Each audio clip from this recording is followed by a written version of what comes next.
Shah ji, I challenge you to have a debate on the 3 press conferences. मेरे यहाँ बोलने का क्रम मैं तय करूंगा, इस तरह से नहीं चलेगी संसद। मान्यवर, उनको धैर्य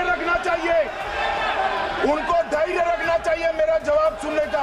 आपने अगर अमित शाह जी का रिस्पॉन्स देखा, ये घबराया हुआ रिस्पॉन्स है। और हमारे यहाँ कुछ परिवार ऐसे हैं जो पूछते नहीं, वोट चोरी करते। इसके पीछे जो थिंकिंग थी वो हमें सबसे पहले बताएं। उसमें क्यों उत्तेजित हो रहे हो आप? हाँ, आपके 2-2 मिनट में खड़े होने से थोड़ी जवाब देते रहेंगे। नो। श्रीमती इंदिरा गांधी रायबरेली से चुनी गई। इलाहाबाद हाईकोर्ट में श्री राजनारायण पहुंचे कि चुनाव नियमों के अनुसार नहीं हुआ। इलाहाबाद हाईकोर्ट ने ये तय कर दिया कि श्रीमती गांधी ने उचित तरीके से चुनाव नहीं जीता है, हम इसको रद्द कर दें। मान्यवर, ये भी वोट चोरी थी, बहुत बड़ी वोट चोरी थी। और उसके बाद में क्या हुआ? उसके बाद में वो वोट चोरी को ढकने के लिए संसद में कानून लाए कि प्रधानमंत्री के खिलाफ कोई केस ही नहीं हो सकता। मैं विपक्ष के नेता को कहना चाहता हूं, इम्यूनिटी की बात आप चुनाव आयोग की पूछ रहे हैं, इसका तो मैं जवाब दूंगा, इम्यूनिटी का। मगर ये इम्यूनिटी जो श्रीमती गांधी ने दी थी, इसके लिए आपका क्या कहना है? और उन्होंने तो स्वयं के लिए ले ली। उनका आरोप है। ऐसे नहीं चलता मान्यवर। आप जब बोले, जब 5-5 मिनट उठेंगे क्या?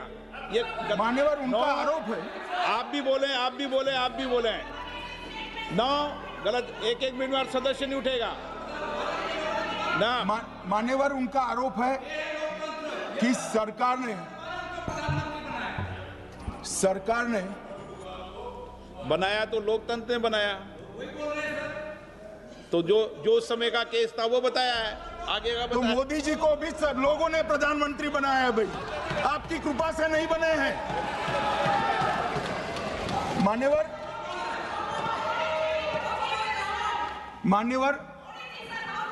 नो, प्लीज से मानित तरीका ठीक नहीं है आपका, 2-2 मिनट में उठना। मान्यवर, विपक्ष के नेता ने कहा कि आपने चुनाव आयुक्तों को इम्यूनिटी दी।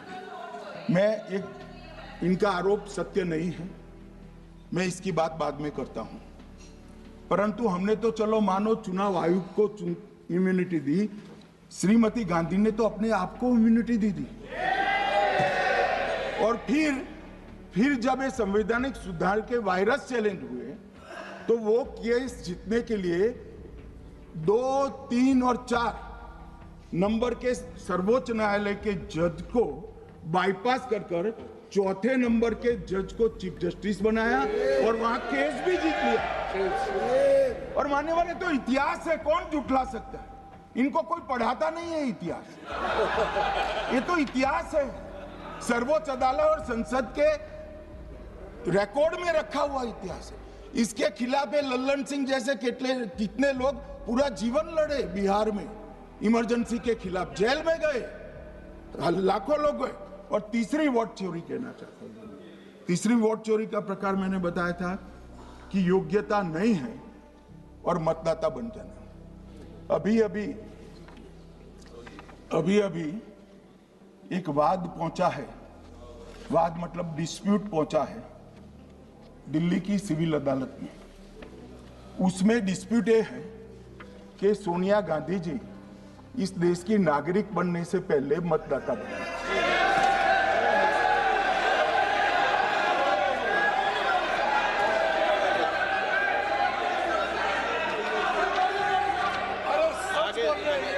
आगे बोल क्या रहे, पूरी बात तो सुनो।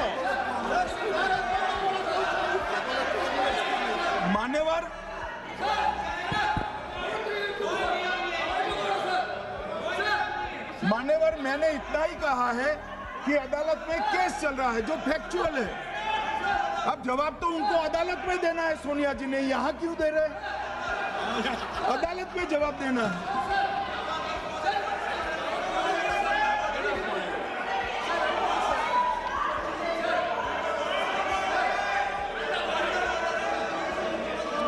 बीच के भाषण में पॉइंट ऑफ ऑर्डर नहीं होता। नहीं है सर, आप बुलाइए सर। मुझे याद है जो माननीय सदस्य नहीं है, ये 352 ये रहा, 352 टेबल पे रहता है, मुझे वहाँ याद है 352। Home Minister is speaking about an issue which is pending in the court. Actually, what happens is, Rosaveni Court, some idiot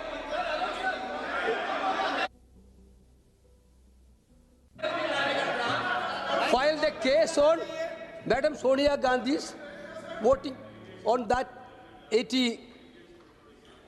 Sir, that Ross Avenue Court dismissed that case without, there is no substance in that case. Okay. After that, the same person given an appeal. Sir, Gandhi not even voted in that election. I am challenging Home Minister. Okay. Sonia Gandhi not even voted that election. Can you prove it? Can you prove it? Sir, misleading statement a Home Minister doing.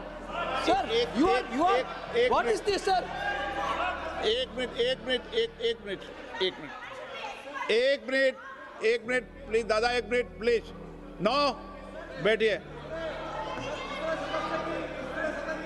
No,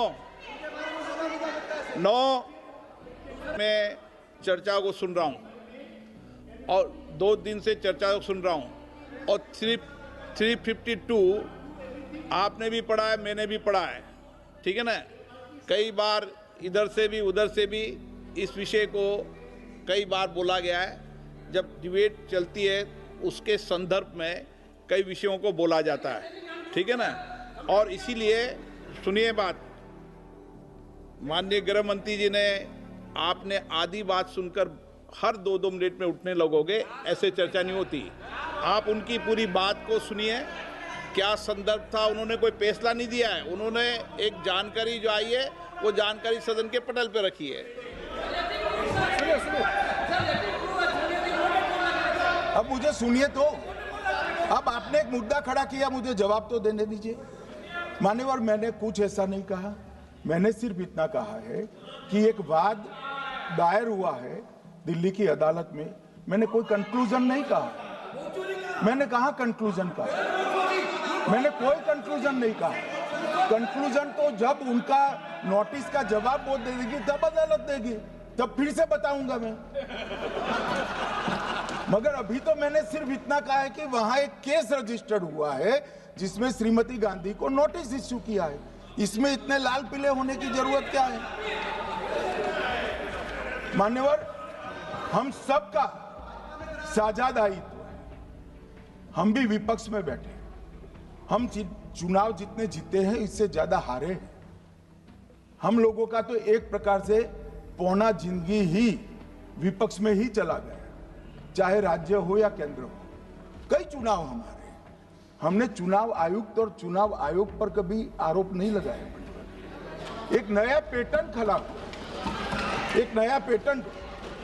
मैं पूरा वाक्य नहीं बताना चाहता। श्रीमती ममता बनर्जी ने चुनाव आयोग पर आरोप लगाए, स्टालिन जी ने लगाए, बीडी सतीशन जी ने लगाए, श्री राहुल गांधी ने लगाए, मल्लिकार्जुन खड़गे जी ने लगाए, तेजस्वी यादव जी ने लगाए, अखिलेश यादव जी ने लगाए, वी शिवन कुट्टी ने लगाए, हेमंत सोरेन जी ने लगाए, भगवंत मान जी ने लगाए।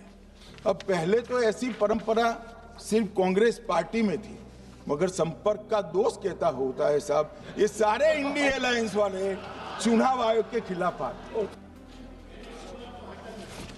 मान्यवर, एक उन्होंने कहा सीईसी को 2003 में कानून बनाकर immunity the.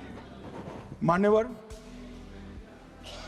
Representation of the people act 1950 में ही ईसीआई के अधिकारियों को जो इम्यूनिटी प्राप्त है उससे जरा भी बढ़ोतरी नहीं करी। हमने सिर्फ रिप्रेजेंटेशन ऑफ 1951 के एक्ट को पुनरावृत्ति की है। मान्यवर, आरपीए एक्ट की धारा 32 और आरपीए एक्ट 51 के सुधार की धारा 146C कहती है कि चुनाव आयोग के कोई भी अधिकारी जिसमें इलेक्शन कमिश्नर आ जाते हैं, इस पर कोई मुकदमा चुनाव प्रक्रिया के लिए नहीं चल सकता। ये प्रावधान है मान्यवर, और वो प्रावधान को 23 के कानून में इसको भी हमने संरेखित किया है मान्यवर। इतने सारे वकीलों को राज्यसभा दे रखी है, भगवान जाने क्या करते हैं सर, अपने नेता को ब्रीफ भी नहीं करते मान्यवर। मान्यवर ये वाक्य आप निकाल सकते हैं, ये वाक्य निकाल सकते हैं मान्यवर।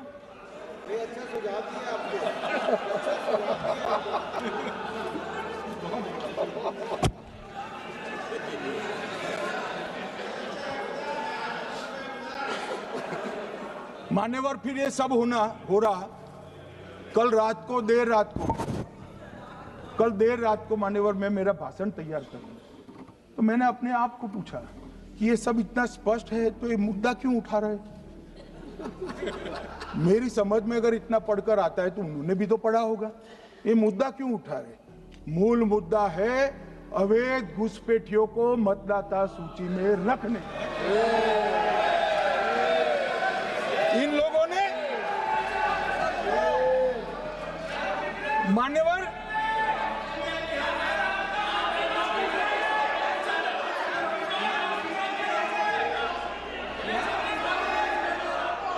माननीय सदस्य, आपका भाषण भी सबने शांति से पूर्ण सुना है। आप भी सुनने की सामर्थ्य रखो। नहीं, आप सुनने की सामर्थ्य रखो। नो, प्लीज बैठिए, प्लीज बैठिए, सुनो, पूरा भाषण सुनो। आप जब बोलते हैं तो इधर भी सुनते हैं, आप भी इधर भी बोलते हैं, इधर सुने। इलेक्शन रिजल्ट के लिए बात बोलता सर।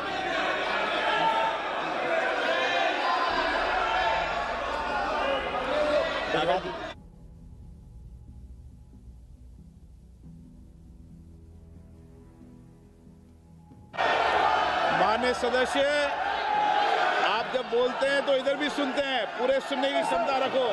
सर ये लोग डर गए हैं, जवाब नहीं सुन सकते हैं। इतना दिनों से देश के सामने में झूठ फैला करके इन्होंने गुमराह करके चर्चा मंगा। आज गृह मंत्री जी एक एक बात का जवाब दे रहे हैं, ये भाग गए, डर गए, सुन भी नहीं सकते। ये अगर ये सुन नहीं सकते हैं, इतना दिनों से संसद के समय बर्बाद क्यों किया। अगर सच्चाई नहीं सुन सकते तो इतना दिनों तक सड़कों पर संसद के समय लोगों को रंग फैला करके क्यों समय बर्बाद किया। ये दिखा रहे, हमको मालूम था ये भागने वाले हैं। सच्चाई को सुनना चाहिए।